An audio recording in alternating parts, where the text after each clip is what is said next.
로마서 1장 6절부터 7절의 말씀이겠습니다.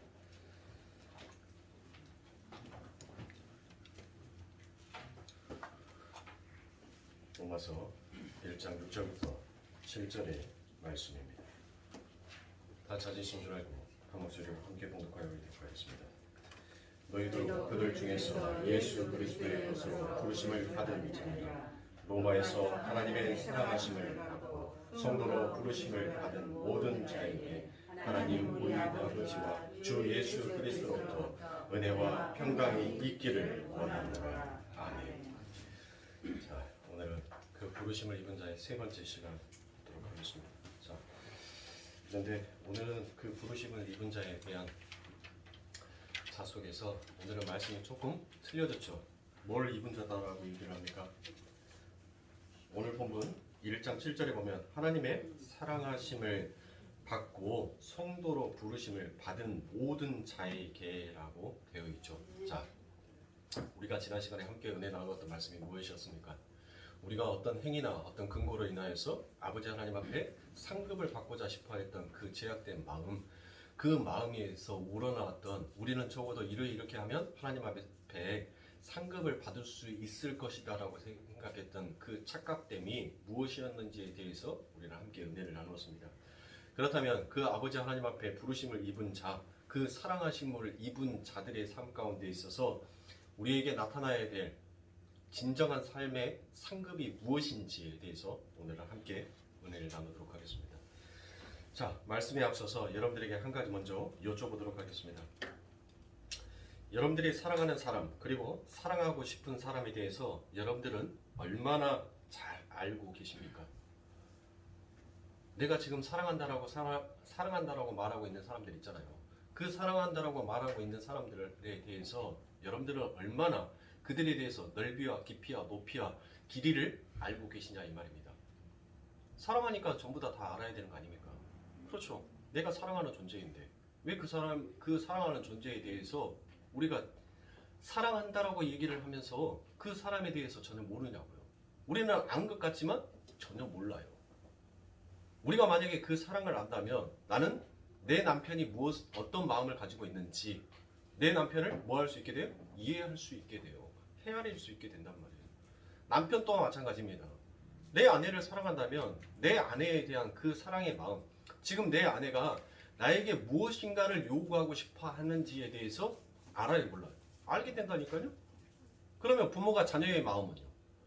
지금 자녀가 그 부모에게 요구하는 것이 무엇인지를 나에게 좋은 옷, 비싼 장난감 사주는 것이 지금 나한테 중요한 것이 아니라 진짜 내가 원하는 것은 이거야 라고 말하는 그 자식의 외침을 사랑하는 자면 우리가 안다면 그 마음을 헤아릴 수 있는 거 아닙니까? 근데 전부 다 몰라요. 모르니까 자꾸 뭐가 드러나는 거예요? 내가 드러나는 거예요. 나라는 존재가 드러나는 거예요. 그러니까 자꾸 나라는 존재가 드러나니까 거기에 뭐가 없어요? 화합이 없어요. 하나됨이 없다니까요. 전부 다 나눠져요. 남편과 아내가 나눠지고 부모와 자식이 나눠지는 거예요. 자, 하나의 공동체에서부터 그 하나 되지 못하는 그 사랑의 실체가 결국은 이 세상 바깥으로 드러나게 되고 그 세상의 바깥에 하나의 이웃이 하나의 민족을 이루게 되고 그 민족이 세계를 이루고 있는 것이에요. 그게 이 땅이 말하고 있는 사랑의 전제인 것입니다. 그러면 여러분들 진짜 사랑은 뭐냐고요? 우리가 요구하고 우리가 알고 있는, 우리가 알지 못하고 있는 그 무의식 속에서 그 사랑이 과연 무엇이냐고요? 어떤 것이 사랑인지, 여러분들 그 사랑의 실체가 무엇인지에 대해서 성경은 그 사랑의 실체를 밝히고 있습니다. 그래서 한번 잘 들어보시고 진짜 내가 사랑하는 것이 정말 이 세상의 것이었는지 하나님의 것이었는지 여러분들이 한번 여러분들의 믿음과 그 신앙을 점검하여 보시는 시간을 가지시면 감사하겠습니다. 그래서 우리가 목숨 걸고 추구하고 있는 이 세상 가치와 그 가치로 지칭하여 신이 되고 싶어하는 그 자아가 정말 우리가 사랑해도 되는 그런 것이 많습니까? 만일 나의 가치를 올려주고 나의 행복 지수를 높여줄 것만으로 알고 있었던 그것들이 오히려 나를 죽이려고 교묘하게 위장을 하고 숨어든 마귀라면 여러분들은 그걸 어떻게 하시겠습니까? 전도서 5장 10절부터 17절의 말씀을 표준 새 번역으로 제가 여러분들에게 읽어드리도록 하겠습니다. 돈 좋아하는 사람은 돈이 아무리 많아도 만족하지 못하고 부를 좋아하는 사람은 아무리 많이 벌어도 만족하지 못하니 돈은 많이 버는 것도 헛되고 재산이 많아지면 그만큼 돈을 써야 할 때도 많아진다. 많은 재산도 임자에게는 다만 눈요기에 지나지 않으며 무슨 소용이 있는가?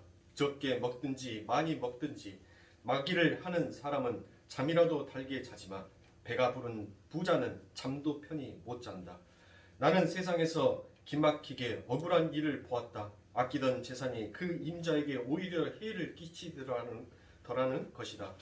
어떤 사람은 재난을 만나서 재산을 다 잃었다. 자식을 낳지만 그 자식에게 아무것도 남겨줄 것이 없다. 어미 태에서 맨몸으로 나와서 돌아갈 때에도 맨몸으로 간다. 수고해서 얻은 것은 하나도 가져가지 못한다. 또 한 가지 비참한 일을 보았다. 사람이 온 그대로 돌아가니 바람을 잡으려고 수고를 한들 무슨 보람이 있는가? 인생이란 평생 어둠 속에서 먹고 지내며 온갖 울분과 고생과 분노에 시달리며 사는 것이다. 자, 여러분들 보십시오. 전도서 5장 10절부터 11절의 말씀. 기가 막힌 말씀 아닙니까? 우리가 인생을 살아가는데 그 헛된 바람을, 우리가 바람을 잡을 수 있냐고요. 근데 인생은 전부 다 뭐를 잡으려고 아우성거려? 전부 다 그 바람을 잡기 위하여서 전부 다 아우성이라는 것입니다. 그래서 우리가 우리 자신을 행복하게 해줄 것이다 라고 철석같이 믿고 있는 이 세상의 힘의 대표라 할 수 있는 돈이 오히려 우리를 근심케 하는 괴물이 된다라는 것입니다. 디모데전서 6장 10절에 보면 돈을 사랑함이 일만 악의 뿌리가 되나니 이것을 사모하는 자들이 미혹을 받아 믿음에서 떠나 많은 근심으로써 자기를 찔렀도다. 자, 여러분들 어떻습니까? 확실하지 않습니까? 그런데도 우리는 이런 성경의 말씀에 대해서 전혀 동의를 하지 않습니다. 왜냐하면 우리의 현실 속에서는 돈이라는 것은 우리의 가치를 한없이 올려주고 있는 것처럼 보이는 하나의 모습이기 때문입니다. 그래서 요즘 아이들 세계에서 여러분들 어떤 말이 유행을 한 줄 아십니까? 여러분들 혹시 300충이 400충이라는 그와 같은 얘기를 들어보셨습니까? 요즘 초등학교의 아이들 사이에서 너 우리 어렸었을 때는 호구조사를 했었어요. 집에 TV가 있느냐? 집에 자가용이 있느냐? 전화기가 있느냐? 부모님의 직업은 무엇이냐? 그런 것들을 호구조사를 했습니다. 그런데 지금은 그 호구조사는 개인 신상 정보다라고 해서 그것을 조사를 하지 않아요. 그런데 아이들 사이에서 너 어디 아파트 살아? 라고 해서 내가 어디 아파트 산다라고 하면 그 아파트 사는 아이들끼리 뭉칩니다. 그리고 그 뭉친 아이들 속에서 너 몇 평에 살아? 라고 물어봅니다. 그래서 또 거기에서 또 찢어져요. 또 분류가 됩니다. 그리고 거기에서 또 다시 분류가 돼요. 너 아빠 직업이 뭐야? 의사나 판사나 검사다라고 하면 그 분류, 소수의 분류 아이들만 집단적으로 다니게 돼요. 그리고 그 아이들, 나머지 애기들은 전혀 그 세계에 끼어들 수 없습니다. 그리고 난 다음에 그 아이들 세계에서 나온 말이 뭔 말이냐면 네 아빠 월급 얼마 받아? 물어봐요. 우리 아빠 월급 300만 원인데 그러면 너 300충이구나 라고 얘기해요. 네 아빠 월급이 400만 원이라면 400충이랍니다. 그래서 그것을 마치 옛날에 노예 계급 시대처럼 그 계급화를 지그들 세계들에서 만들어요. 그래서 부모의 월급이 100만 원에서 200만 원, 300만 원까지는 노예예요. 노예, 서민. 그리고 300에서 500만 원까지가 평민입니다. 그리고 500만 원에서 800만 원까지가 이제 양반이에요. 양반. 그러니까 귀족이란 말이에요. 그리고 1000만 원이 넘어가면 그때부터는 왕족이 됩니다. 이 아이들은. 부모의 재산이, 부모가 한 달에 버는 월급이 1000만 원 이상이면 왕족의 등급에 올라요. 그러면 이 아이들의 가치는 지금 뭘로 평가가 되는 거예요? 돈으로 평가가 되는 거예요. 그러니까 즉 이 아이들의 세상이 지금 얼마나 폐악한 세상이 되어버렸냐면 여러분들 부모가 얼마짜리 월급쟁이냐에 따라서 내 자식이 달고 다니는 그 상표가 300충이, 400충이, 500충이가 되는 거예요. 내 자녀가 서민, 평민, 귀족, 왕족, 그것을 누가 결정시켜놔요? 그거를 누가 결정시켜놔요? 그거는 부모가 결정을 시켜놓는단 말이에요. 그게 지금 요즘 아이들 세계에 있는 그 계급 순위입니다. 그래서 1000만 원을 버는 아이들이 부모가 200만 원, 300만 원 버는 아이들을 뭐 취급하냐면 노예 취급을 해요. 노예 취급. 그래서 학교에서 우리들이 말하는 일명 왕따, 빵 셔틀, 그것을 시켜놓습니다. 여러분들, 이 힘의 세계다라고 생각하는, 우리가 아버지 하나님을 사랑한다라고 하면서도 여전히 우리들의 마음속에서는 뭐를 사랑해? 돈을 사랑한단 말이에요.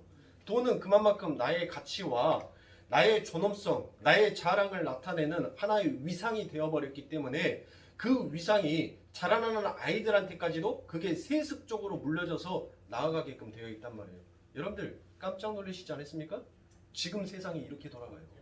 그러면 이 세상을 그 아이들이 어느 날 갑자기 이상한 것을 답습을 해서 그 아이들이 만들어놨을까요? 그 아이들이 개발을 해놨을까요?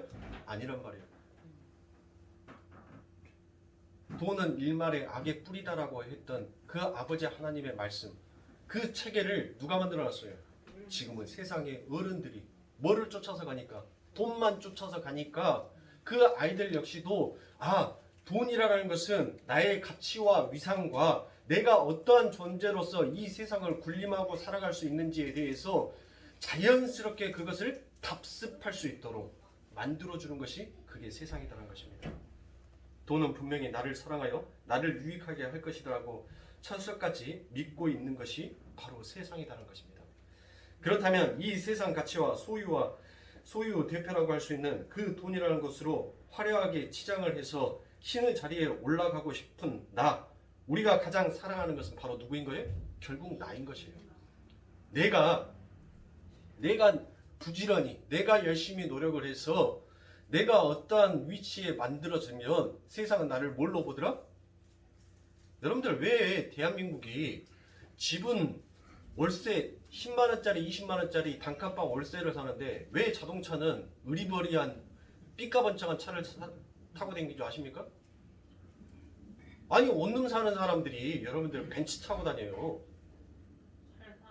벤츠 S, 그것도 벤츠 2도 아니에요.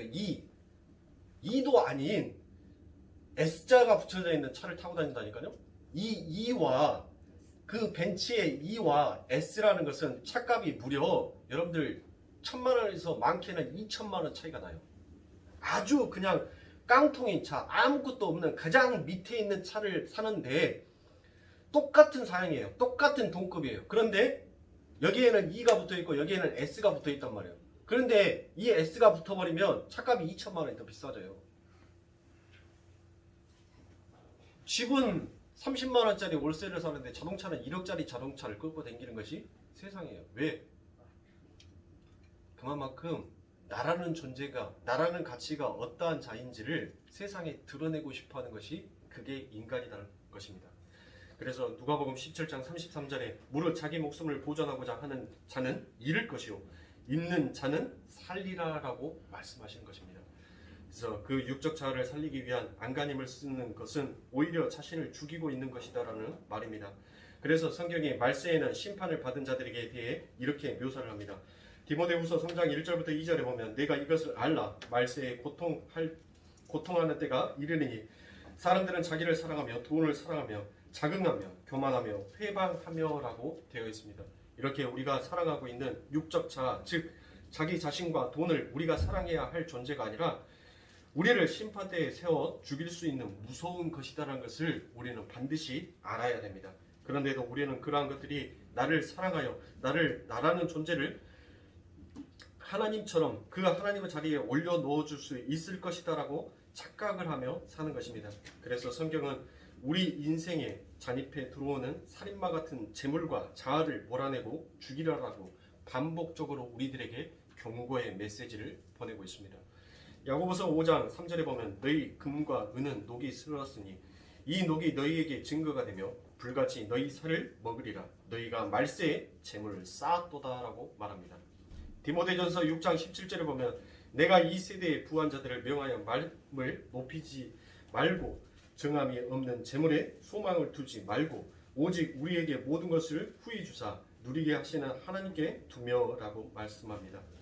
히브리서 13장 5절에 보면 도를 사랑치 말고 있는 바를 족한 줄로 알아라고 말씀합니다. 골로새서 3장 5절에 보면 그러므로 땅에 있는 지체를 죽이라라고 말합니다. 이렇게 우리가 우리의 존재 가치를 높여주고 있다고 생각하는 이 세상의 힘과 그 힘을 재물 삼아 섬기려 하는 육적 자를 몰아내고 죽여야 할 것이지 우리가 힘써서 모으고 우리의 살을 찌워야 하는 대상이 아니다라는 것입니다. 그래서 바울은 자신의 육적 자아가 날마다 죽어가는 것을 자랑하는 것입니다. 고린도전서 15장 31절에 보면 형제들아 내가 그리스도 예수 우리 주 안에서 가진 바 너희에게 대한 나의 자랑을 두고 단언하노니 나는 날마다 죽노라라고 말하지 않습니까? 자, 사랑하는 손님들, 이 사도 바울이 어떠한 사람인지 아시죠? 그는 가말리엘 학파의 수제자였어요. 가말리엘의 수제자였단 말이에요. 그는 다소 지방에 태어났기 때문에 헬라 문명에 대해서도 그는 자라오면서 그 헬라의 문명을 학습하였기 때문에 헬라의 문명에 대해서도 굉장히 잘 아는 자였어요. 그리고 유대주의의 스승이다라고 할 수 있는 그 가말리엘 학파의 그 가말리엘 스승은 누구였어요? 수제자였어요. 수제자. 바로 오른팔과 똑같은 자였었어요.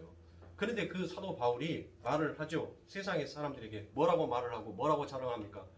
나도 자랑할 것으로는 어마어마하게 많다라고 얘기를 하지 않습니까? 나는 그때 당시에 로마 시민권이다라고 하는 것은 여러분들은 엄청난 거였어요. 엄청난 부를 누릴 수 있고 그를 정죄하거나 그가 만약에 극악무도한 죄를 지었어도 그가 로마 시민이다라는 말을 하면 그를 뭐 해줘야 돼요? 살려줘야 돼요. 왜? 유대의 법으로는 로마 시민을 죽여서는 돼요? 안 돼요? 안 돼요. 왜? 그를 죽이는 것은 누구를 죽이는 거예요? 황제를 죽이는 것과 똑같은 거예요. 그래서 그가 유대인들 앞에서 죄를 범한들 뭐를 한들 어떤 것을 하더라도 그 사도 바울은 뭐 할 수 있어요? 살 수 있었단 말이에요. 그 로마 시민이라는 그 시민권 하나 때문에. 그리고 사도 바울은 집안으로 보나 그가 학식으로 보나 뒤진 바가 없었던 사람이었어요. 그렇죠. 그의 자랑거리가 엄청나게 많았던 사람이라니까요. 근데 그가 뭐라고 얘기해요? 그가 뭐라고 얘기해요? 전부 다 이것은 배설물로 여기더라라고 얘기를 하지 않습니까? 그러니까 내가 이 세상에서 자랑할 것이 있다 없다? 없다는 것이에요. 나는 이 세상에서 자랑할 것이라고는 예수 빼놓고는 아무것도 없다는 것을 사도 바울이 얘기를 하는 것입니다. 사랑하는 성도님들, 자, 이윤석이가 육으로 봤었을 때는 여러분들 자랑할 것이 있어요 없어요? 있어요. 저도 있다니까요. 그런데 그것을 뭘로 여겨요? 한낱 배설물로 여기더란 것이에요. 사랑하는 성도님들, 저희가 만약에 우리 집안이 예수를 믿지 아니하였다면 여러분들 물론 여러분들 못 만났겠죠. 아마 우리 이종식 집사님한테 하나님께서 세상에 이종식 집사님한테 주었던 그것을로 따진다면 아마 저희 집안은 이 대한민국의 안에서 100위 안에 들어가는 부자의 삶을 살았을 거예요. 부자로. 그 부를 누리면서 살았을 거라니까요. 저희는 여러분들 인천 노열백화점 지금도 있습니다. 그 현재의 자리가. 근데 그 인천 노열백화점은 그 땅의 자리가 1,000억이 넘어가요. 땅값만 1,000억이. 그 정도로 부를 누릴 수 있었던 집안이었어요. 저도. 그 정도로 어마어마한 집안이었다니까요. 광주에서 최초로 화장지 공장을 했던 집안이 우리 집안이었어요. 그래서 광주의 모든 화장지 유통은 전부 다 우리 집안을 걸치지 아니하고는 할 수가 없었어요. 그때 당시에 또 오토바이 대리점도 오토바이도 전부 다 일본에서 직수입해서 오토바이 대림이라는 그 오토바이를 총판권을 이 전라도뿐만 아니라 이 전북에서부터 시작해서 이 전라도까지 총판권을 가지고 있었던 것이 우리 집안이었습니다. 그 정도로 우리 집안이 예수를 믿기 전에는 잘 나갔다니까요.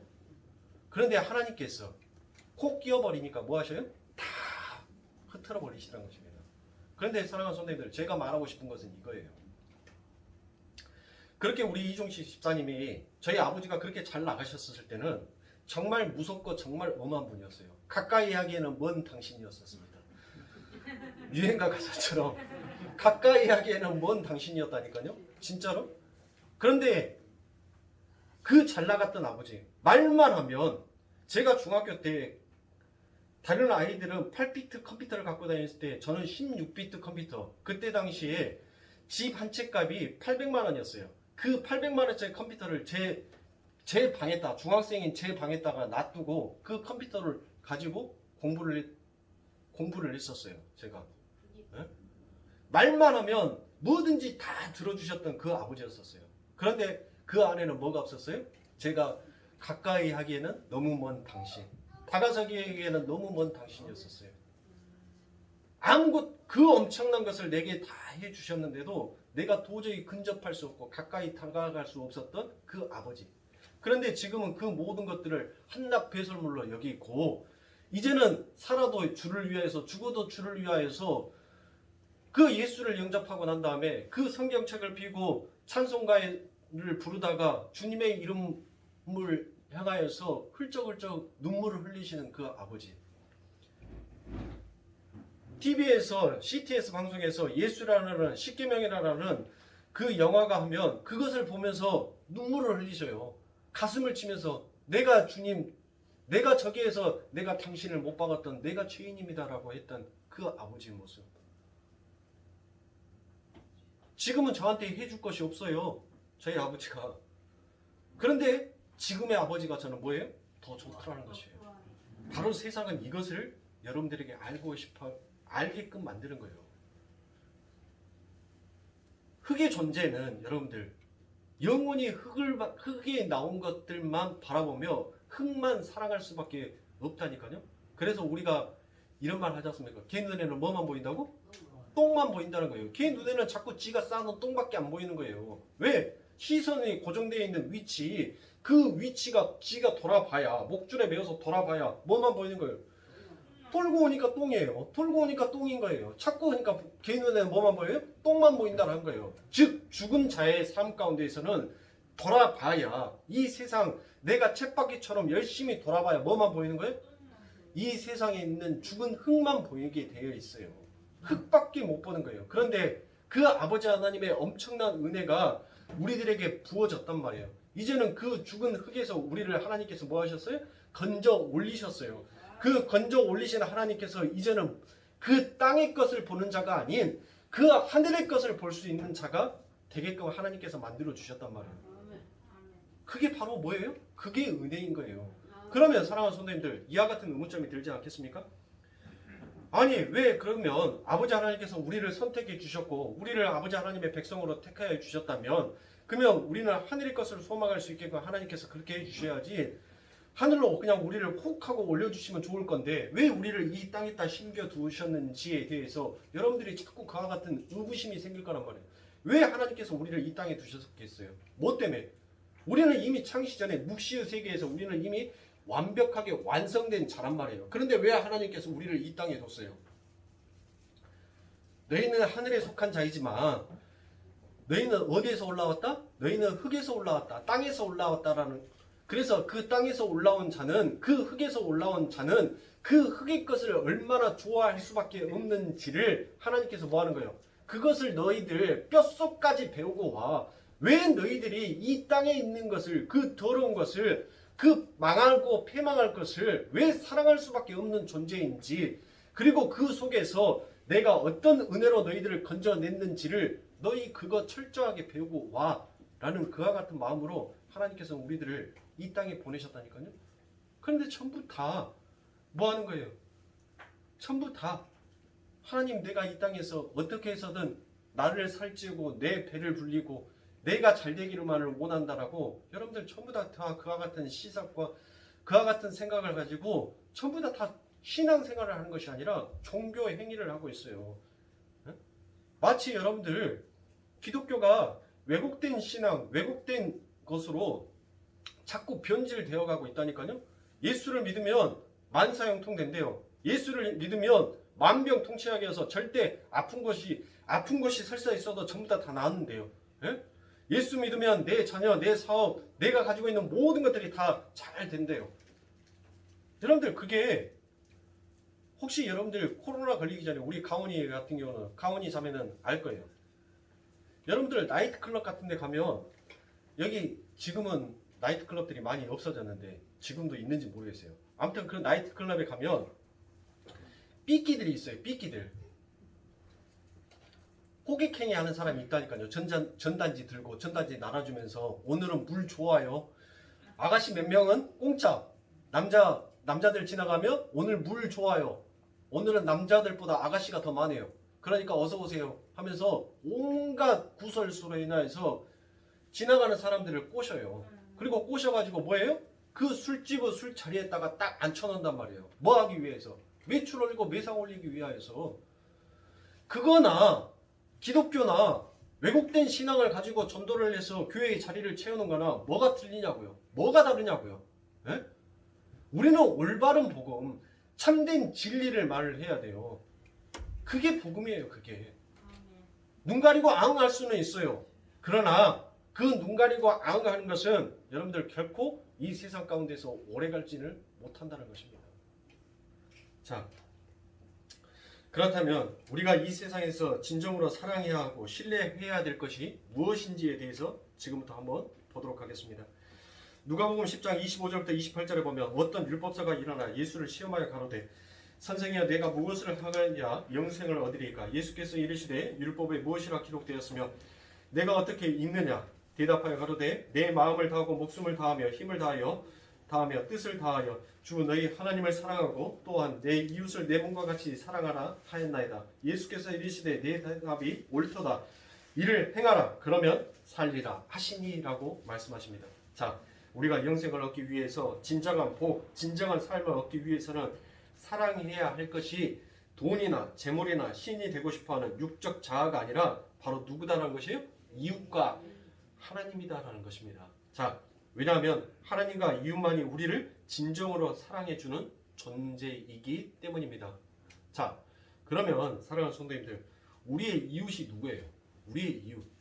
내 옆에 있는 사람이 이웃이에요? 제가 말씀드렸죠. 하나님의 입장에서는, 하나님의 마음에서는, 하나님의 관점에서는 하나님의 이웃이 누구인 거예요? 바로 나예요. 나. 그러니까 우리의 이웃은 누구예요? 예수인 거예요. 예수가 우리의 이웃이에요. 그 이웃만이 나를 뭐 해줄 수 있어요? 나를 사랑해 줄 수 있어요. 그와 같은 근거에 대해서는 제가 성경의 말씀들을 찾아서 여러분들에게 말씀드리도록 하겠습니다. 그러니까 결국 뭐예요? 아버지 하나님의 영생을 얻을 수 있는 것은 오직 뭐밖에 없는 거예요? 하나님 사랑, 이웃 사랑밖에 없는 거예요. 그 외에는 그 어떤 것으로도 우리는 영생을 얻을 수가 있어요? 없어요? 없어요. 그런데 이 말씀조차도 우리는 뭐 하고 있어요? 우리가 행하려고 하고 있다니까요. 우리가 이 말씀을 지켜야 된다라고 지키는 쪽으로 가려고 해요. 여러분들 천국은 어떠한 자들이 가는 겁니까? 내 행위로서 천국을 들어가요? 아니면 하나님이 사랑해준 자들이 천국을 들어가는 겁니까? 하나님이 사랑해준 자만, 하나님이 창세전에 선택하여 하나님이 먼저 사랑한 자만 천국에 갈 수 있는 거예요. 내가 하나님을 사랑해서 내가 어떤 행위를 해서 그 천국을 들어갈 수 있는 곳이 아니라는 것입니다. 천국은 하나님이 먼저 사랑해주고 그 하나님의 사랑이 격발된 자, 그 자만이 오직 천국을 들어갈 수 있는 거예요. 즉 이 말씀은 너희 안에는 뭐가 없다는 거예요? 사랑이 없다는 것이에요. 그러니까 하나님은 그 사랑이, 하나님은 그 은혜가 너희들한테 먼저 부어지고 먼저 들어가게 되면 그 사랑의 격발이 됨으로 인하여서 너희가 뭐한 자가 될 수 있다는 거예요? 사랑하는 자가 될 수 있다는 것이에요. 너희들보다 하나님 사랑 안 하고 이웃 사랑 안 하면 너희들 영생 못 얻는다. 하나님께서 할 수 없는 것을 하라라고 우리들한테 시키는 그와 같은 하나님이 아니시라는 거예요. 그러니까 너희들은 처음부터 할 수 없으니까 그 할 수 없음을 내가 아니까 내가 너희들을 뭐 하겠다? 하겠다는 것이에요. 그래서 하나님이 뭐 하시는 거예요? 하나님이 먼저 사랑해 주시는 거예요. 그게 창세 전에 우리를 먼저 하나님의 그 사랑으로 선택을 해 주셨어요. 그리고 난 다음에 하나님의 사랑은, 자, 하나님만을 사랑하는 그 사랑은 이루어졌죠. 자, 완성이 됐단 말이에요. 그러면 이웃 사랑만 남아있어요. 그런데 우리가 우리의 이웃을 사랑해요? 뭐는 우리가 우리의 이웃을 사랑해요? 전혀 우리는 우리의 이웃을 사랑할 수 없는 자예요. 그것을 깨달아야죠. 나는 할 수 없음을 깨달아야 해요. 언제나 인생의 중심은 누구예요? 나라니까요. 내 남편도 아니에요. 내 자식도 아니에요. 나예요. 나. 그것을 자꾸 착각하니까 그것이 마치 사랑이다라고 생각을 하는데 항상 사랑의 중심은 나지 내 주변에 있는 반경에 있는 사람들이 아니에요. 나는 나 외에는 그 어떤 것도 사랑하지를 못해요. 근거 대들 여러분들이 진짜 사랑은 뭐라겠어요? 사랑은 오래 참고 사랑은 온유하며 사랑은 희생을 하는 것이다라고 성경의 말씀이 기록이 되어 있죠. 그러면 여러분들을 희생하고 여러분들이 반드시 그 사랑을 하기 위해서는 오래 참음이 있어야 돼요. 그런데 여러분들이 참냐고요? 참아요? 우리가 참습니까? 못 참아요. 한순간도 못 참아요. 단 30분 참다가 야 소리 나온다니까요. 야. 근데 뭘 참고 뭘 했는데요? 희생하고 봉사하는 거라며요. 그러면 내가 몸뚱아리가 아무리 아파도 내가 아무리 힘들어도 나는 누군가를 위해서 희생을 해야 돼, 안 해야 돼요? 성경의 말씀대로 우리가 율법의 행위대로 한다면 우리는 해야 된단 말이에요. 내가 아무리 쓰러진다 하더라도 나는 그 행위를 해야 돼요. 그게 사랑의 근거니까. 그런데 내가 몸뚱아리가 아프거나 내가 힘들거나 내가 피곤하면 뭐예요? 누가 뭔 말을 하면 그 소리가 뭘로 들리는 거예요? 짜증의 소리로 들리는 거예요. 야, 내가 좀 이따 해줄게. 그런데 자꾸 옆에서 와 우기면 야, 그게 지금 죽고 사는 문제예요? 딱 그렇게 하면은 대화가 더 이상 대화 안 돼요. 안 되는 거예요. 근데 무슨 사랑이요? 우리가 누구를 사랑합니까? 우리는 철저하게 나라는 존재밖에 사랑할 수밖에 없다니까요. 그런데 나밖에 사랑할 수밖에 없는 자, 그래서 나는 영생을 얻는 자가 아니라 저주를 받을 수밖에 없는 나에게 이웃인 누가? 우리 예수가 와갖고 그 고린도전서에 나와 있는 그 말씀, 그 사랑을 이루어 버린 거예요. 우리는 전부 다 뭔 소리만 내요? 그 안에 사랑이 없으면 뭔 소리만 나더라? 근데 진정한 참된 종소리를 내시는 분이 누구예요? 그게 예수더란 것이에요. 여러분들이 내 이웃을 위해서 안면식도 없는 내 이웃을 위하여서 여러분들이 뺨을 맞을 수가 있습니까? 침뱉음을 당할 수가 있습니까? 회초리를 맞을 수가 있어요. 십자가에서 여러분들 목숨을 내 이웃을 위하여서 진짜로 그 목숨을 잃어버릴 그만큼의 자신 있으세요? 그만큼의 행위의 자신 있으시냐고요? 그게 없으시면 여러분들 우리는 하나님의 은혜만 감사하면 되는 거예요. 하나님, 나같이 부족한 자에게, 나같이 미천한 자에게, 나같이 아무것도 자랑할 거 없는 자에게 이처럼 아버지 하나님의 은혜가 나를 부어주셔서 나를 이처럼 사랑해 주셨군요. 우리는 그래서 제가 항상 은혜를 제가 말씀을 드린 것입니다. 여러분들 우리가 그 은혜를 깨닫지 못하면 내가 구원받은 것이 내가 이 흙에서 건짐을 받은 것이 얼마나 존귀한 것인지 얼마나 기적 같은 일인지를 우리는 알아요 몰라요? 절대 몰라요. 여러분들 공짜로 주어진 돈, 꽁돈 생기면 그 꽁돈은 뭐예요? 헤프게 쓴다니까요? 헤프게 써요. 맞아요. 금방 없어져요. 그런데 내가 정말 힘들게 정말 땀을 흘려가지고 정말 노동의 대가로 정말 힘들게 번 그 만원짜리 한 장은 뭐예요? 소중해요. 그래서 얼마나 내가 이것을 정말 여기다 써야 될까? 아니면 잠시 다시 한번 생각을 해보자. 이게 지금 나에게 당장 필요한 걸까? 우리는 수십 번 고민하다 그래 지금 당장 필요한 거면 우리가 쓰자. 얼마나 소중하게 얼마나 그 돈을 값지게 쓰냐고요. 구원이라는 것은 바로 그런 것입니다. 여러분들이 거저 그 은혜를 깨닫지 못하면 내가 거저 받은 구원이 되니까 그냥 내 마음대로 내 하고 싶은 대로 살아가는 거예요. 그거는 여러분들 아버지 하나님의 백성이다. 아버지 하나님의 성도다. 신자다라고 말할 수 없는 것입니다. 그래서 예수님께서 이렇게 표현을 하십니다. 요한복음 15장 12절부터 13절에 보면 내 계명은 곧 내가 너희를 사랑한 것 같이 너희도 서로 사랑하라 하는 이것이니라. 사람이 친구를 위하여 자기 목숨을 버리면 이에서 더 큰 사랑이 없나니 라고 되어 있죠. 자, 사람이 친구를 위하여서 그 친구를 위하여서 목숨을 버리는 사람이 누구예요? 그래서 예수인 것이에요. 그래서 하나님과 이웃만이 우리를 사랑해 줄 수 있다라고 제가 말씀을 드린 것입니다. 그 이웃이신 그 예수만이 우리를 사랑해 줄 수 있어요.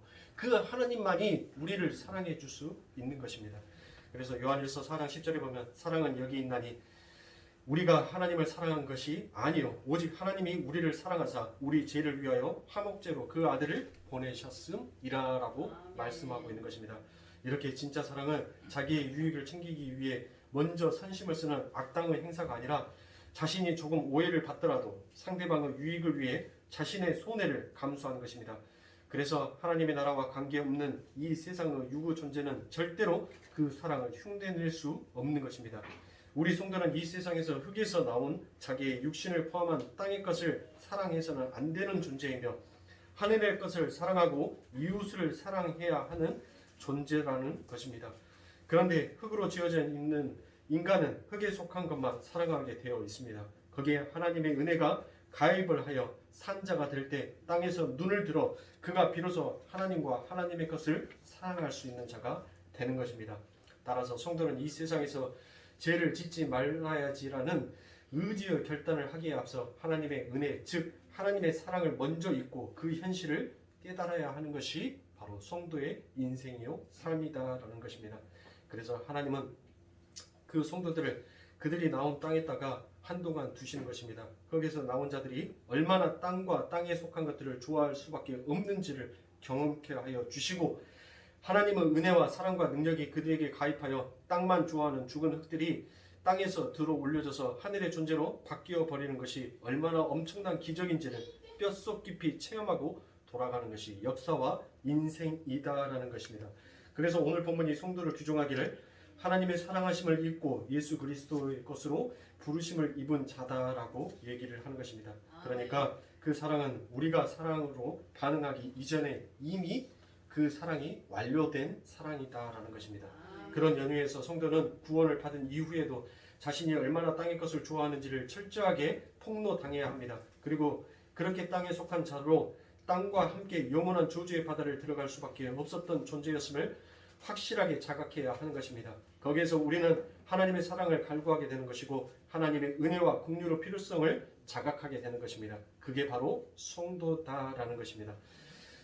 그리고 하나님으로부터 사랑받은 이들은 다른 이웃을 바라보면서 저 또한 나와 같이 은혜를 받은 사람이구나라는 동질감과 호감을 갖게 되는 것이 바로 그거의 이웃 사랑이다라고 말할 수 있는 것입니다. 그러니까 천국은 여러분들 결코 우리의 행위로서 들어가는 것이 아니 오직 아버지 하나님 앞에 사랑을 받은 자만 천국을 들어갈 수 있다는 것을 여러분들 잊어서는 아니 됩니다. 여러분들이 잘 알고 계시는 이 아가서는 어떤 내용이 담겨져 있습니까? 그 아가서에는 솔로몬과 술람미 여인의 사랑의 얘기가 그 안에 담겨져 있죠. 자, 그 술람미라는 그 여인은 어떤 여인이었습니까? 악당 같은 마귀와 같은 그 오빠들 때문에 하루 종일 포도밭에서 일을 하다가 그 피부가 뭐였어요? 검게 타버린 그와 같은 여인이었습니다. 그런데 우리가 여러분들 이 아가서의 사랑장의 얘기를 읽어보면 그 외에 또 대조되는 자가 등장을 하게 되죠. 누가 등장합니까? 술람미만 등장을 합니까? 아니죠. 그 술람미가 등장함과 동시에 또 다른 여인들이 등장을 해요. 그 여인들은 어때요? 화려하고 하얀 피부에 정말 자기를 아름답게 가꾼 여자들이 등장을 해요. 자, 그러면 여러분들 보세요. 술람미는 검게 글렀어요. 거기에다가 또 뭐 했어요? 못생겼어요. 근데 이 예루살렘의 여자들은 뭐 했습니까? 화려하고 피부도 깨끗했으며 치장하기를 좋아했고 그들은 아름다웠단 말이에요. 그런데 이 솔로몬이 누구를 사랑해요? 화려한 그 예루살렘의 여자들을 사랑합니까? 아니죠. 그 여자들을 버려버리고 오직 솔로몬의 사랑은 이 술람미에게만 온전하게 가고 있어요. 그러니까 이 술람미만 그 솔로몬에 대한 사랑을 독차지하고 있단 말이에요. 그렇죠? 자, 그러면 여러분들 이 예루살렘의 여자들은 뭘 나타낼 수 있겠습니까? 뭐를 상징할 수 있겠어요? 그게 바로 겉모습만 화려하고 겉모습만 번지를 한 유대주의요, 율법주의요, 인본주의인 그것을 나타내고 있는 것이에요. 그리고 이 술람미 여인은 뭐예요? 도저히 사랑받을 자격이 없는 그 자에게 아버지 하나님의 사랑이 부어지는 그것이 바로 뭐다? 교회다, 우리다라는 것을 가르쳐주고 있는 것이에요. 그러니까 아버지 하나님의 사랑은 뭐하다는 거예요? 오직 아버지 하나님의 사랑은 그렇게 자격 없고 벌품 없고 아무것도 내놓을 것 없는 그 자를 사랑해 주시는 것이지, 내가 율법으로, 유대주의로, 내가 인본주의로 자꾸 내가 하나님 앞에서 척하는 자를 하나님께서 뭐 하신다는 거예요? 안다는 거예요. 그러니까 여러분들 신앙생활 하면서 연극하시지 마시라고요. 내가 믿음 있는 척, 내가 신앙이 굉장히 깊은 척하지 말라고요.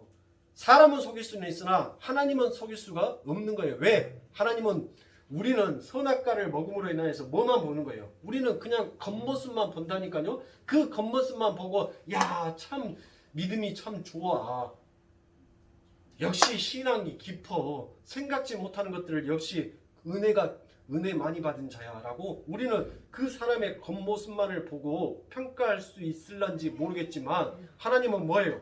우리의 속마음을 깨트려 보시는 하나님이시라니까요. 야, 너 지금 연극하지 마. 내 앞에서 더럽고 추악한 행위하지 마. 너도 회칠한 그 무덤과 같은 그 짓 하지 마. 겉만 번지를 하고 속은 다 썩은 빈 강정 같은 그와 같은 거 하지 마. 내가 너 사랑했었을 때 너의 화려함을 보고 사랑한 것이 아니라 너의 회칠하고 더러운 그 추악함을 보고 나는 너를 뭐 되었었을 때, 이미 죄인 되었었을 때, 너랑 나랑 원수 되었었을 때 너의 그 모습 그대로를 보고 내가 너를 사랑해 주는 거지, 네가 화려하게 치장을 한 너 그 모습 보고 내가 너를 사랑한 존재가 아니다라는 것을, 그거를 나타낸 것이 바로 뭐예요? 이게 아가서의 말씀인 것입니다. 자, 그래서 검고 못생긴 술람이가 솔로몬을 사랑하는 아내로 가택이 되었다는 것은 바로 그 사랑을 바울은 이렇게 설명을 하고 있습니다. 로마서 9장 11절부터 13절에 보면, 그 자식들이 아직 나지도 아니하고 무슨 선은 이나 악을 행하지 아니할 때에 택하심을 따라 되는 하나님의 뜻이 행위로 말미암지 않고 오직 부르시는 이에게 말미암아 서게 하려 하사 니부가에게 이르시되 큰 자가 어린 자를 섬기리라 하셨나니 기록된 바 내가 야곱은 사랑하고 에서는 미워하였다 하심과 같으니라 라고 되어 있지 않습니까? 사랑하는 성도님들 보세요. 우리가 뭐 하기도 전에, 태어나기도 전에, 나기도 전에 우리의 신랑이신 그 하나님께서 신부인 우리를 뭐 해주셨다고요? 사랑해 주셨다는 거예요. 우리를 선택해 주셨다는 거예요. 그래서 그 사랑은 누구만 보더라는 것이에요? 야곱만 보더라, 교회만 보더라, 성도만 보더라, 우리들만 보더라는 거예요.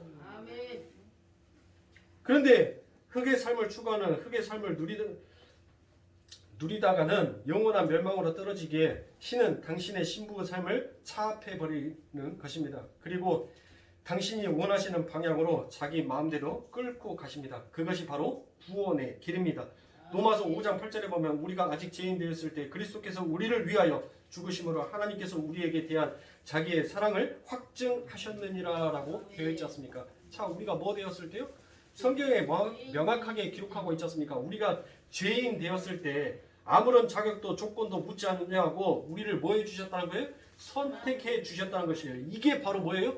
이게 구원인 거예요. 이게 엄청난 은혜인 거예요.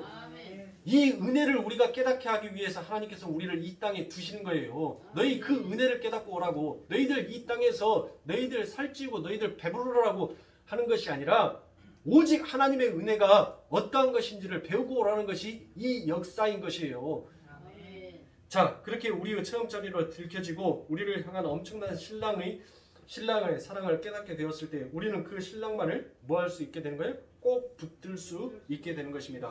아무리 다른 것, 세상의 것들로 기웃거려 보아도 실컷 유혹만 당하고 버려지는 것이 우리의 인생이다라는 것입니다. 그게 바로 뭐예요? 그게 호세아와 고멜의 이야기지 않습니까? 그 아버지 하나님의 품을 떠나서 세상에 내 것 찾아보려고, 나의 것, 내 것 만들어 보겠다고, 나 한번 만들어 보겠다고 여러분들 열심히 아버지 하나님이 아닌 다른 신을 쫓아서 갔던 그 고멜이 결국은 어떻게 됐냐고요? 단물 쓴물 다 빼먹고 난 다음에 결국은 어디다가 노예 시장에다 갖다 팔아버린다니까요? 그게 세상인 거예요. 그러니까 우리는 누구의 은혜만 붙들어야 돼요? 하나님의 은혜만 붙들어야 되는 거예요. 예? 다른 신을 붙들 필요가 있어요, 없어요? 없어요. 그러니까 신앙생활은 경건하고 거룩하고 순결한 것이기 이전에 내가 얼마나 더럽고 추악한 자신의 실체를 폭로당하는 고통스러운 현장이다라는 것입니다.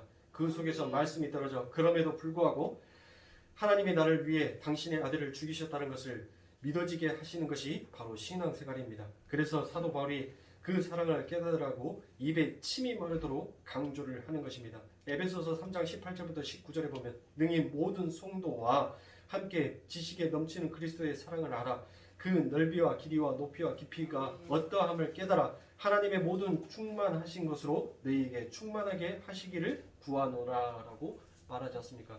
그런데 우리는 자꾸 선악과를 따먹고 신이 되어버린 우리 자신 안에서 사랑받을 수 있는 근거를 찾는다는 것입니다.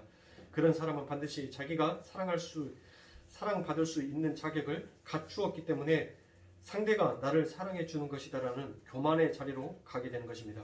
그래서 온갖 감언 이설로 인간의 아름다움과 훌륭함과 위대함을 칭찬해 줍니다. 어리석은 죄인들은 그것을 바로 사랑이다라고 착각을 합니다. 하나님의 사랑은 우리의 비유를 맞추는 사랑이 아닙니다. 하나님은 우리가 어떤 존재였는지를 확실하게 보여주게 하십니다. 그리고 그 속에 그럼에도 불구하고 나는 너를 사랑한다라는 그 사랑의 고백을 하시는 분이 바로 우리 하나님이십니다.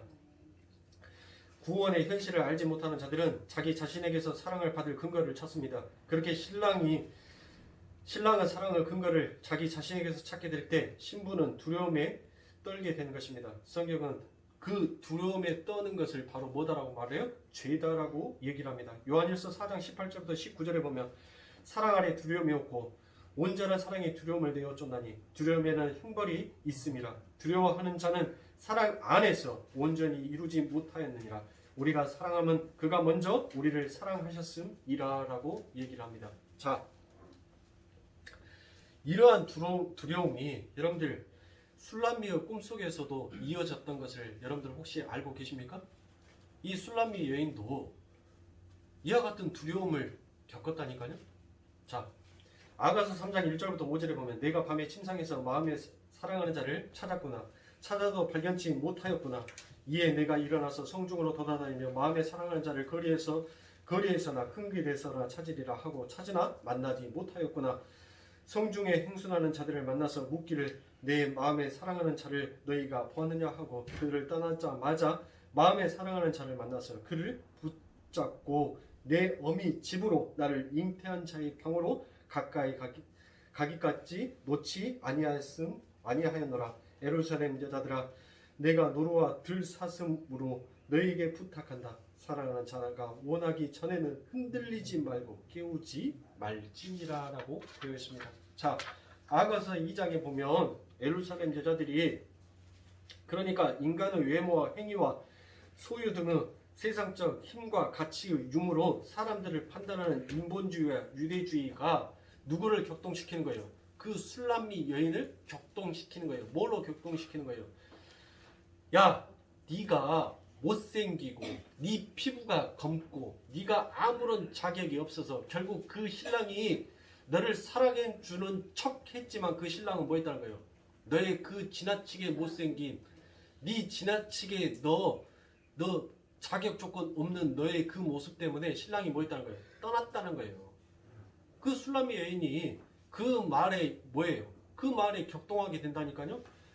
자, 그렇게 해서 그 술람미 여인이 뭐합니까? 꿈속에서 그 두려움에 그 말에 대한 두려움에 의해서 사로잡혀가지고 그와 같은 꿈을 꿔요. 그런데 율법주의 공격을 이 아가서에서 뭐라고 말합니까? 포도원을 허는 여우다라고 얘기를 해요. 자, 그 여우를 뭐라고 말합니까? 그 여우를 잡으라고 하죠. 자, 그 말에 뭐라는 거예요? 그 말에 너희들 속지 말고 요동치 말라라는 거예요. 하나님께서 너희를 잠시 떠나는 것이 네가 어떤 자격 조건이 안 되어서 네가 너무 못생겨서 네가 하나님 앞에 볼품이 없어 하나님의 자랑거리가 없어서 하나님이 떠나신 것이 아니다. 그러니까 너 세상에 그 율법의 말에 너 요동치지 말라는 거예요. 자, 그렇게 술람미 여인이 뭐합니까? 그렇게 자기의 신랑을 애타게 찾아다녀요. 그런데 그 신랑이 뭐예요? 그 신랑이 뭐예요? 3장 오늘 본문 말씀해 보시면은 아가서 3장에 뭐라고 나와 있죠? 그 신랑이 나 여기 있어 라고 합니다. 왜 울었어? 나 여기 있어. 잠깐 뭐 했다는 거예요? 나 잠깐 이 앞에 나갔다 왔는데 내가 안 보여가지고 울었어 라고 얘기를 해요. 여러분들 자녀가 길을 잃어버렸다가 부모를 아무리 애타게 불렀는데 부모를 만나지 못했어요.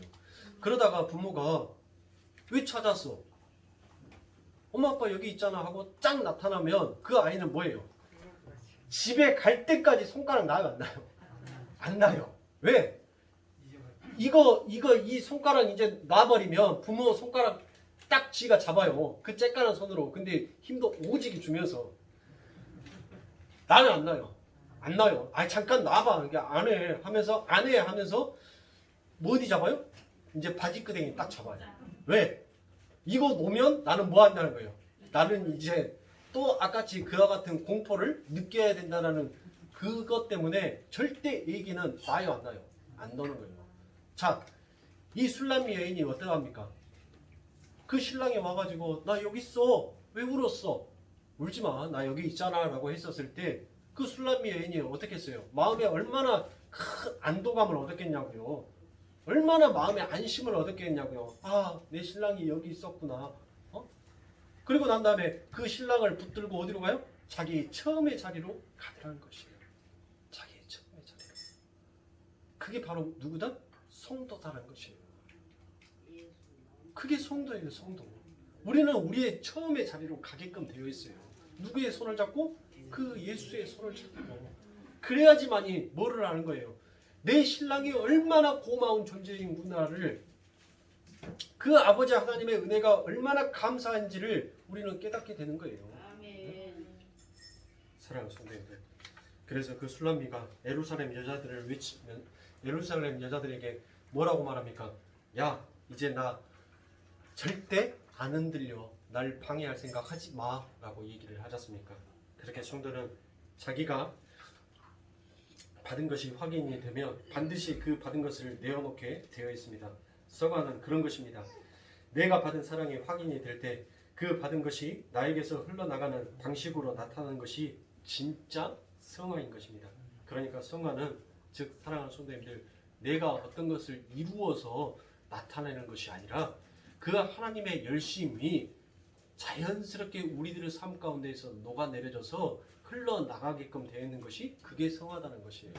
그러니까 여러분들, 우리는 할 수 없음만 하나님 앞에 고백하면 돼요. 하나님, 나는 사랑조차도 할 수 없는 죄. 나를 빼놓고는 하나님, 이 세상에 그 어떤 것도 진리가 아니고 나를 빼놓고 그 어떤 것도 사랑이 아님을 하나님 앞에 우리의 처음의 자리, 우리의 진짜의 모습을 발견하고, 그럼에도 불구하고 내게 부어주신 그 아버지 하나님의 사랑을, 우리는 그 참된 사랑을 고백하면 돼요. 그 사랑이 고백되어졌을 때 우리들에게 뭐가 되는 거예요? 그 사랑이 격발되어져서 흘러나가게끔 되어 있는 거예요. 그게 아버지 하나님의 사랑인 것입니다. 하나님은 반드시 당신이 주신 것만 내어놓으라고 합니다. 그렇죠? 하나님께서는 당신이 준 것만 다시 내게로 주라라고 얘기를 해요. 그게 누구입니까? 그게 이삭 아닙니까? 그렇죠? 하나님께서 그 아브라함에게 도저히 할 수 없음, 그의 불가능함을 고백하게 되었었을 때 하나님께서 그에게 은혜로 이삭을 줬어요. 그리고 난 다음에 하나님께서 뭘 합니까? 야, 너 내가 줬으니까 내 거 다시 줘라고 얘기를 한다니까요. 자, 솔로몬은 어떻습니까? 여러분들, 솔로몬도 마찬가지예요. 솔로몬도 도저히 이 땅에 탄생되어질 수 있는 자가 아니죠. 솔로몬도 이 땅에 없음의 존재예요. 그런데 아버지 하나님의 은혜로 인하여서 그가 이 땅에 있음으로 다시 나타나게 된단 말이에요. 근데 하나님께서 다시 그를 불러요. 그리고 난 다음에 하나님께서 그에게 뭐라고 합니까? 제가 말씀드렸죠? 여디디아, 이는 내 사랑하는 자다라고 그렇게 얘기를 한다는 것입니다. 그것이 바로 우리 아버지 하나님의 사랑인 거예요. 그러니까 우리는 어떤 조건이 있어서, 어떤 것이 있어서 우리가 사랑받는 것이 아니라 그저 아버지 하나님의 있음, 그 하나님의 있음의 사랑이 우리들을 있음의 사랑으로 격발시켜 내는 것입니다. 그런데 하나님의 일방적인 사랑, 그 여디디아를 입고 이스라엘이 왕이 되는 것이 그게 바로 우리의 이야기인 것입니다. 술람미가 바로 그 사랑을 입은 것입니다. 우리의 신랑이신 예수, 그분만이 우리의 사랑의 대상이 되어야 합니다. 그분만이 우리의 목숨 걸고 사랑해야 하는 분입니다. 이 세상의 다른 것들을 다른 사랑에 여러분들 속지 마십시오. 그래서 예수님이 이 땅에 오셔서 진리의 내가 이 땅에 온 이유는 내가 검이 되어 그러한 것들을 끊어내기 위해서 온 것이다 라고 말씀합니다. 마태복음 10장 34절부터 39절에 보면 내가 세상에 화평을 주러 온 줄로 생각지 말라. 화평이 아니요 검을 주러 왔노라. 내가 온 것은 사람이 그 아비와 딸이 어미와 며느리가 시어머니와 불화하게 하려 함이니 사람의 원수가 자기 집안 식구니라. 아비나 어미를 나보다 더 사랑하는 자는 내게 합당치 아니하고 아들이나 딸을 나보다 더 사랑하는 자도 내게 합당치 아니하고 또 자기 십자가를 지고 나를 쫓지 않는 자도 내게 합당치 아니하리라.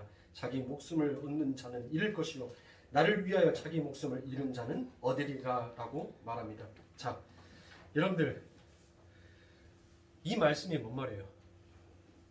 그러니까 지금 내 부모를 사랑하는 거, 내 가족을 사랑하는 거, 그게 전부 다 우상 숭배니까 다 내뿌라야 됩니까?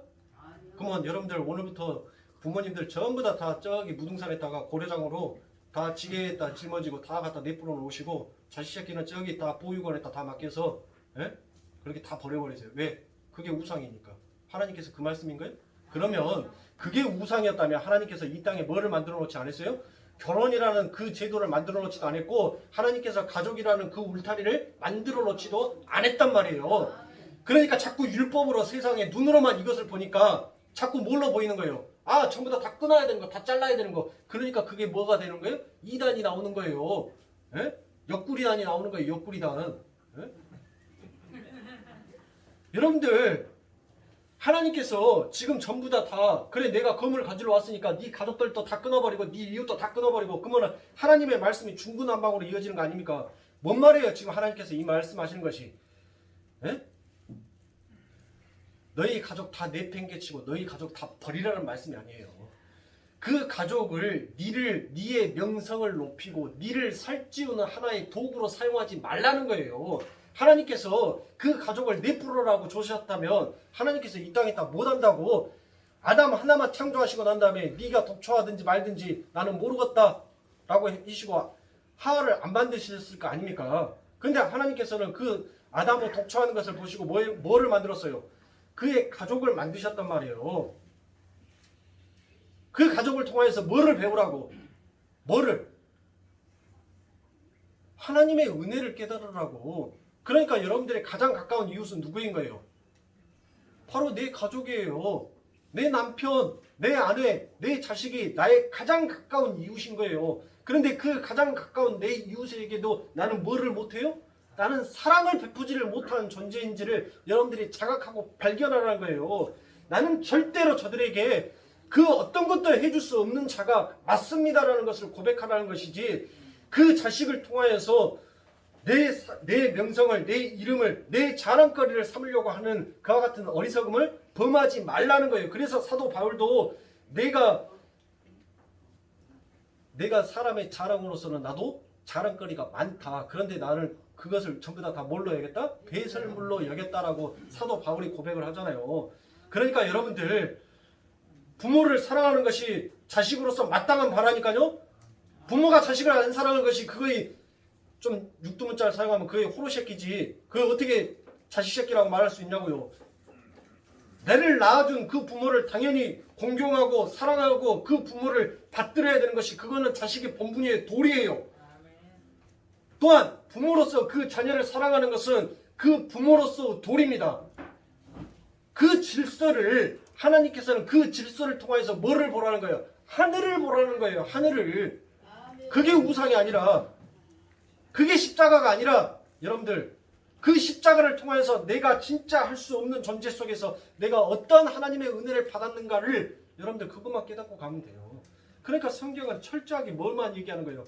이거는 할 수 없어. 근데 그 할 수 없음에 그 아버지 하나님의 은혜가 너희들에게 어떻게 덮어져 있는지를 너희는 그것만 깨달으면 돼. 다른 거 하려고 하지 마. 그럼에도 불구하고 네가 죄 지었음에도 불구하고 나는 너를 사랑해. 네가 내게 내 아들을 죽였어도 그럼에도 나는 너를 사랑해. 왜? 나는 너의 아버지고 너는 내 자녀니까. 그 아버지 하나님의 그 울부짖는 그 사랑을 여러분들 가슴속 깊이 한번 그 외침을 들어보시라고요.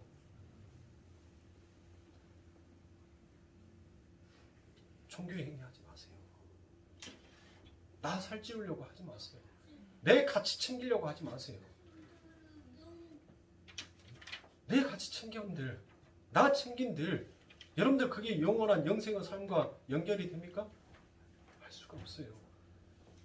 우리가 뭐 때문에 이토록 이 힘든 이 세상 가운데 삶을 이렇게 걸어가고 있냐고요. 세상 사람들이 봤었을 때는 저놈들 참 불쌍해. 주 5일째 근무한다니까는 그래 토요일날은 조금 쉬었다라고 하지만은 일요일날 월요일날 출근해야 되는데 일요일날 또 교회 가서 저렇게 고생하면서 그런데도 뭐가 좋다고. 그 교회가 밥을 주냐? 밥 주는데. 떡을 주냐? 떡 줘요. 교회들. 성찬식 떡 주잖아요. 근데 뭐가 좋다고 저렇게 주구장창 다니까. 세상 사람들은 우리를 불쌍하게 보는데 우리는 오히려 그 세상 사람들이 불쌍하게 보이는 거예요.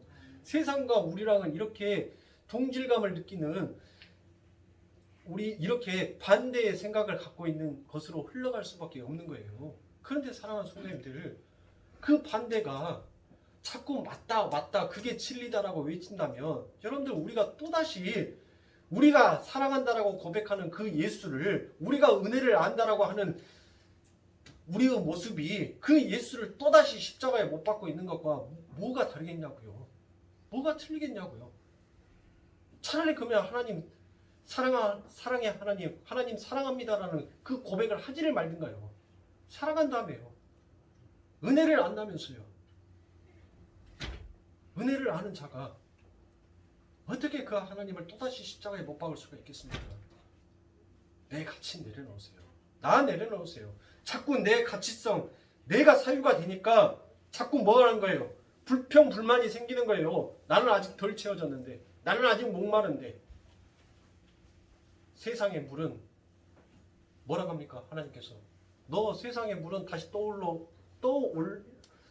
이곳에 와야 되지만 내가 주는 물은 너 영원히 목 안 말러 라고 얘기를 하지 않습니까? 영원히 목마르지 아니하는 그 물을 여러분들 우리는 지금 마시고 있는 자예요. 그거를 믿으시고 그 은혜를 깨달으시라고요. 여러분들의 삶 가운데 그럼에도 불구하고 그 십자가의 은혜로 여러분들을 덮으시는 그 아버지 하나님의 은혜, 여러분들 하나님께서 하나님 앞에 징계의 채찍, 그 채찍 맞고 아픔 겪을 거 다 겪고 난 다음에 하나님 잘못했습니다라고 무릎 꿇지 마시고 하나님의 이 메시지 속에 이 사랑의 온유함 속에 여러분들이 들으셔야 됩니다. 사랑하는 성도님들 잊지 마십시오. 우리 아버지 하나님께서는 오랫동안 참으시기도 하지만 여러분들을 반드시 아버지 하나님 그 장성한 분량에 이르게 하기 위해서는 때로는 그 아버지 하나님의 징계의 채찍도 때리시리라는 것을 잊지 마시고 사랑하는 성도님들 삶 가운데 있어서 오직 그 예수의 은혜, 아버지 하나님의 은혜, 그 은혜만 깨달을 수 있는 사랑하는 성도님들 삶이 되십시오. 한 주간도 여러분들 이 세상의 사람들이 여러분들을 수없이 많은 것들로 여러분들을 현혹하고 또 여러분들의 마음 그 심령을 상하게 할 것입니다. 그런 것에 대해서 여러분들 귀 기울이지 마세요. 살아도 주를 위하여서 죽어도 주를 위하여서 산다라는 그 마음 버리지 마시고 오직 예수를 위하여서 살아갈 수 있는 사랑하는 성도님들이 되시길 주님의 이름으로 축원합니다. 기도하겠습니다.